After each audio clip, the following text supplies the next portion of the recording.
సృష్టిలో అందాలు అనేకం, అద్భుతాలు వర్ణనాతీతం. ప్రకృతిని సజావుగా పరిరక్షించుకోగలిగితే సహజ సౌందర్యాల సొబగులు చూసేందుకు రెండు కళ్ళు చాలవు.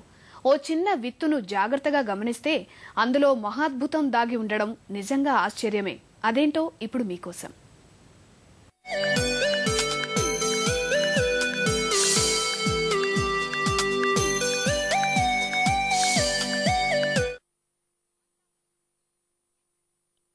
నాగాభరణంతో కూడిన శివలింగం అనేక ఆకృతుల్లో మనం చూసే ఉంటాం.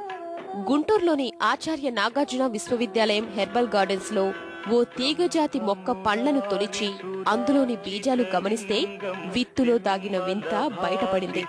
ఆ శివలింగాకృతిని చూసి అందరూ అబ్బురపడుతున్నారు. జన్మజ దుఃఖ వినాశకలింగం తత్ప్రణమామి సదా శివలింగం. ఈ తరహా పండ్లు మొక్కలు అరుదుగా ఉంటాయి.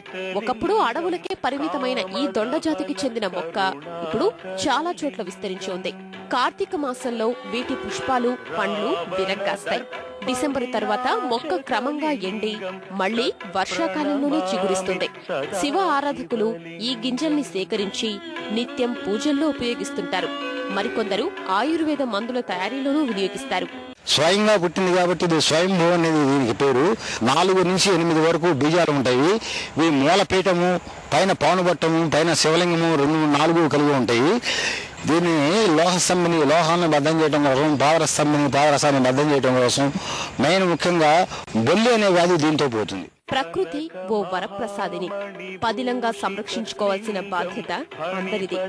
ఇలాంటి అల్లుకున్న తీగల్లో ఆవిష్కృతమైన అందాలు, అద్భుతాల్ని కాపాడుకోవడం మన విధి.